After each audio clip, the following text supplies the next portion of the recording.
আমি আগের মতোই আছি, শুধু এখন আর আগের মতো কাউকে অন্ধবিশ্বাস করি না।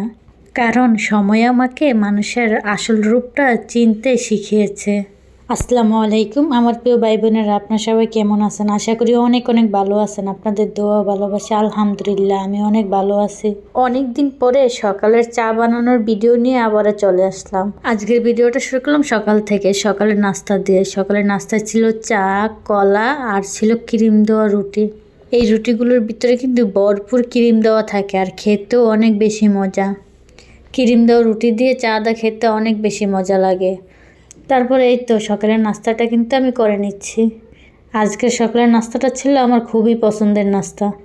নাস্তাটা শেষ করে আমি আবার রেডি হয়ে বাইরে চলে যাব, কারণ আজকে বাজার করতে হবে। তার কারণে এই তো আমি তো বাজারে চলে গিয়েছি। বাজারে গিয়ে প্রথমে আমি কাঁকড়া দেখে কাঁকড়া কিনলাম, তার সাথে আরও কিনেছিলাম মুরগি। এই তো আমার বাজার করা শেষ। এখন আমি সব কিছু নিয়ে বাসায় চলে আসলাম। এসে এখন সুন্দর করে কাঁকড়াগুলো কেটে নেব। আমার কাঁকড়া কাটা শেষ, এখন আমি আবার রান্নাও করে নিচ্ছি। প্রথমে আমি পেঁয়াজটাকে লাল লাল করে নিয়েছিলাম, তারপরে আদা রসুন বাটা আর কাঁকড়া দিয়ে সুন্দর করে ভাজা ভাজা করে নিচ্ছি। কাঁকড়া ভুনা খেতে কে কে পছন্দ করেন কমেন্ট করে জানাবেন। আমার কিন্তু অনেক বেশি পছন্দের কাঁকড়া। সুন্দর করে রান্না করলে কিন্তু কাঁকড়া খেতে চিংড়ি মাছের মতোই মজা লাগে।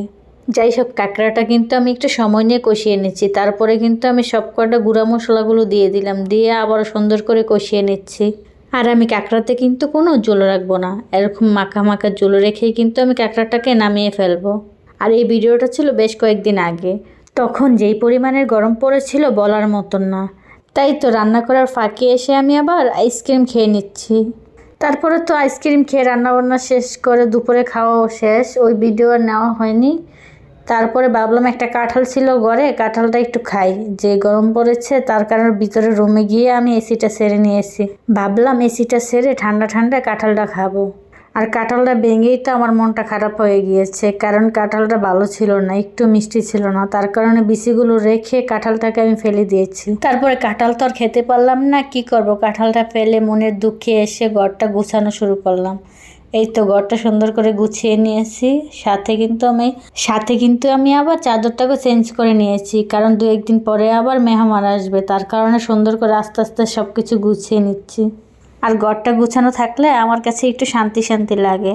এলোমেলো বাসার ভিতরে থাকতে আমার একটু ভালো লাগে না। তার কারণে যতই সময় না থাক, কষ্ট হোক, আমি কিন্তু সবসময় আমার ঘরটাকে সুন্দর করে গুছিয়ে রাখি। পরে ডাইনিং রুমের ক্যাবিনেটটাকেও সুন্দর করে আমি আবার গুছিয়ে নিয়েছিলাম। তারপর আবার অনেকগুলো লিচু নিয়ে আসলাম নিচে গিয়ে, কারণ লিচু কিন্তু আর কয়েকদিনই পাওয়া যাবে, তারপরে কিন্তু লিচু আর পাওয়া যাবে না। তার কারণে এখনই মন মতো লিচু খেয়ে নিচ্ছি। যাই হোক, কথা বলতে বলতে আমার ভিডিওটা কিন্তু শেষ পর্যায়ে চলে আসলো। এখন আমি আপনাদের কাছ থেকে বিদায় নিয়ে নেব। আল্লাহ হাফেজ, আসসালামু আলাইকুম।